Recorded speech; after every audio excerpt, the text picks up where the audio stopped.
A while back now, Tone Boosters made their version 3 plugins all available for free. There's somewhere in the region of 23 of them, and they are of a very high quality. Now, nestled away among these plugins is the Tone Boosters de-esser, and that's the subject of today's video. Now, there are some very strong arguments against using de-essers. A lot of people are saying basically any problems like that you should fix at the recording stage. Fix at the microphone. Now, whilst I do totally agree with these arguments, let's imagine a scenario where you've just nailed a great vocal take, but it's got some sibilance problems. Well, then the de-esser is your new best friend. It's just a fact of life. We do have to use them now and then, or maybe even regularly. So what exactly is a de-esser? Well, basically a de-esser is a compressor that works in the sibilance frequency range. These frequencies are generally above around 2000, maybe 3000 Hertz, and is caused by constants such as S, SH, T and TH, well, amongst others. So with that in mind, let's have a look at what controls are on this de-esser. So on the right hand side of the plugin we have attack and release. Now, both of these are measured in milliseconds. Generally, for de-essing, we're going to set our attack and release pretty fast. Down below here, we have a stereo link control, and that is measured in percentage. At 0%, it is totally unlinked. Left and right are unlinked. And at 100%, it's fully linked, or 100% linked. In this area here, we have 2 meters. The first one is labelled sibilance. The sibilance meter quite simply shows us the level of signal in the sidechain of the de-esser. The other meter is called de-essing. The de-essing meter is telling us how much the offending frequencies are being turned down by. In other words, gain reduction. Going to the bottom left of the plugin, we have HP frequency, or high pass frequency. This is a high pass filter that's in the sidechain, and it's only frequencies above this turnover frequency that will be affected by the de-esser. To help you set this up, just down here we've got a listen button, so you can have a listen to what's being turned down by the de-esser. Next to this we have a sensitivity control. Now, the more you turn this up, the more signal it sends into the sidechain, as you can see on the meter. So the sensitivity control is pretty much like a threshold control on a normal compressor. So turning up the sensitivity control is a bit like turning down the threshold on a normal compressor. Next to this we have the amount control. So the more you turn this up, the more de-essing you get. In other words, more gain reduction. So you can think of the amount control as being a bit like a ratio control. Okay, so we're nearly there. We've one more control, and it's this one here. It's labelled 2-band, as you can see, and by default this button is normally on. It's engaged basically. Now, this button requires some explanation, and I'm going to attempt to demonstrate graphically what exactly it is doing. And to help me show you graphically what I'm talking about here, I'm going to use this EQ. Okay, so our blue blob here represents the high pass frequency of our high pass filter in the sidechain. So in 2-band mode, gain reduction is activated by frequencies above this high pass frequency.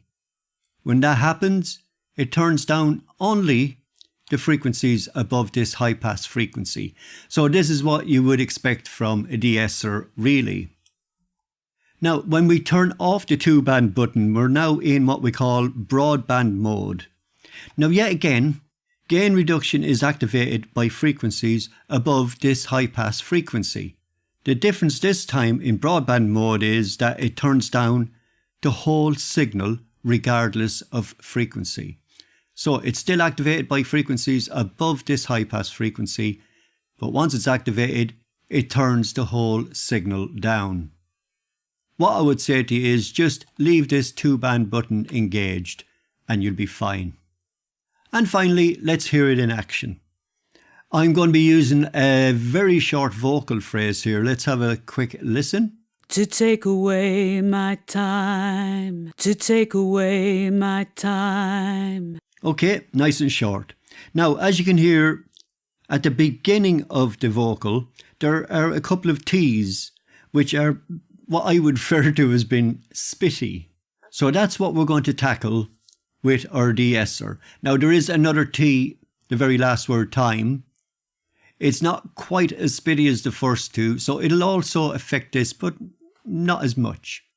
So I'm going to start with my attack and release pretty fast, around 9 or 10 milliseconds at least to start with. Obviously, the stereo link is going to be completely unlinked. We're working on mono material, it really doesn't matter. The high pass frequency, I'm going to leave at around 2000 Hertz. We will come back to it. What I'm going to do is I'm going to start with sensitivity and amount.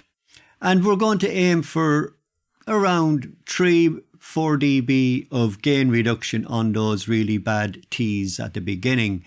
Let's play back. To take away my time, to take away my time, to take away my time, to take away my time, to take away my time. So as you can see here, it's telling me that I'm getting 4 dB of de-essing, 4 dB of gain reduction. It's absolutely fine. Let's check what we've done so far. I'm going to play back. I'm going to start with the de-esser engaged. As I'm playing back, I'm going to switch it in and out. Let's have a listen. To take away my time, to take away my time, to take away my time, to take away my time, to take away my time. Okay, that's great. It's doing a particularly good job. And now we're just going to do a little bit of fine tuning, a final check. I'm going to turn on the listen button. Now you might need to turn your monitoring up a little bit to hear this. Just be sure to turn it back down when you've finished doing this. I'm going to loop around just the bad T's at the beginning. And we're going to adjust our high pass filter just so that we're only turning down the parts that we want to turn down. Let's listen in.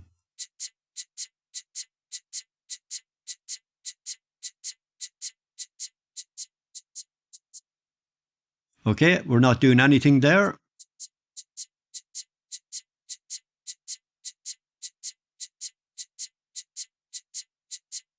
And we are done. Turn off my listen button. So as you can see, nice and easy to set up and get a good result, and you can get it done very quickly and move on to the next job in your mix.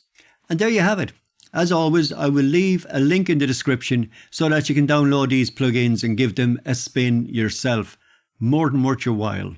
Also be sure to check out the link for my courses page on my website in the description as well. And remember, by using the course links on my website, you can get up to 85% off the price of the course. Thank you again for watching my video. I really appreciate you being here. And I'll see you in the next video.